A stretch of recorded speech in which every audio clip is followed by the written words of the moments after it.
तारीख में आज हम पहुंच चुके हैं बाबा मंदिर, और इस बार मंदिर प्रशासक द्वारा एक विशेष तरह की तैयारी की गई है, यानी कि वो शीघ्र दर्शनम का है।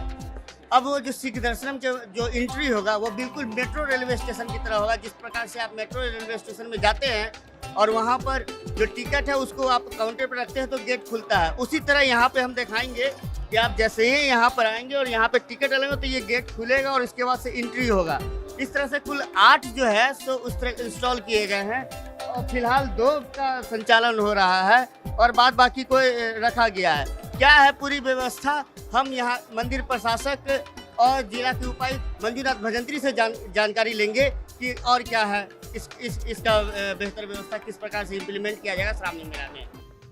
तो शीघ्र दर्शन में पहले जो था वो सिर्फ 2 गेट थे, और वो 2 गेट भी बहुत ही स्लोली खुलते थे, और इतना ही नहीं, उस समय जो कूपन्स जो दिया जाता था वो प्रिंटेड रहती थी, और कभी कभी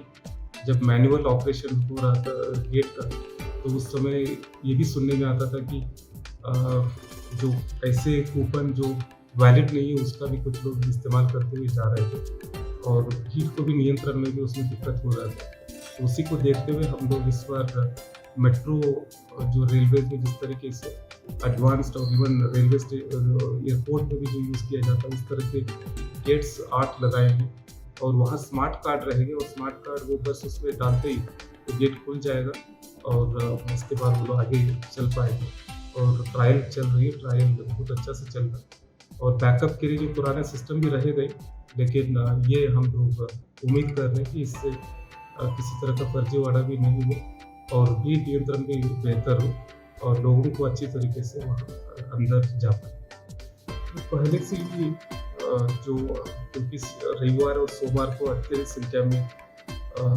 आम श्रद्धालु रहते हैं, तो उस समय अगर शीघ्र दर्शन का भी जोड़ दिया जाता है तो भीड़ नियंत्रण में काफ़ी चुनौती होती है। तो इसीलिए उसको देखते हुए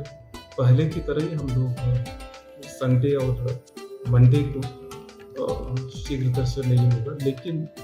हो सकता है उसका हम लोग मंथन कर रहे हैं कि 50 से 100 शीघ्र दर्शन के ऊपर एक जैसे ही सुबह 5 मिनट के लिए उसको अलाउ करें, और उसका राशि अत्यधिक रहेगा ताकि उससे मंदिर को अगर एक इनकम आएगा तो हम लोग वहाँ इंफ्रास्ट्रक्चर भी बिल्ड कर सकते हैं। शीघ्र दर्शनम यानी कि वैसे श्रद्धालुओं के लिए बनाया गया था जो कतार में लगकर सक्षम नहीं हो पूजा अर्चना करने के लिए, इसलिए उनके लिए शीघ्र दर्शनम यानी कि 250 और 500 रुपये, साधारण दिन में 250 रुपये और कोई खास दिन में 500 रुपये का शुल्क देकर एक कूपन मिलता था, जिसके जरिए आप शीघ्र दर्शनम के माध्यम से बाबा का जलार्पण कर सकते हैं। लेकिन वो जो शीघ्र दर्शनम का जो कूपन मिलता था उसमें भी धांधली शुरू हो गई थी। जब से शुरू हुई है और अब तक लगभग लाखों करोड़ रुपया जो है इसमें धांधली हुई है। यही कारण है कि जिला प्रशासन ने, मंदिर प्रबंधक ने और श्राइन बोर्ड ने यह निर्णय लिया गया कि इस बार जो है कूपन सिस्टम नहीं, श्रावणी मेला में स्मार्ट कार्ड के सिस्टम से शीघ्र दर्शनम की व्यवस्था की जाएगी। यही कारण है कि करोड़ों रुपया जो मंदिर की जो क्षति हुई है, राजस्व में नुकसान हुआ है, उसको ध्यान में रखते हुए इस बार बेहतर और सुविधाजनक शीघ्र दर्शनम की व्यवस्था मंदिर प्रबंधक द्वारा मुहैया कराई जाएगी। अब देखना होगा कि इसका इम्प्लीमेंट किस प्रकार होगा, लेकिन जो अभी का जो नई व्यवस्था है वो इस तरह से नई अनुभूति के साथ साथ जो यहाँ पे श्रद्धालु आएंगे उनके लिए अब सुलभ शीघ्र दर्शनम की व्यवस्था जिला प्रशासन के द्वारा रूपरेखा उसकी तैयार की जा रही है। अब हम श्रावणी मेला की तैयारी में हम और भी दिखाएंगे कि किस प्रकार से श्रावणी मेला की तैयारी जिला प्रशासन और मंदिर प्रबंधक द्वारा की जा रही है। फिलहाल बाबा मंदिर प्रांगण से द न्यूज़ पोस्ट के लिए ऋतुराज सिन्हा।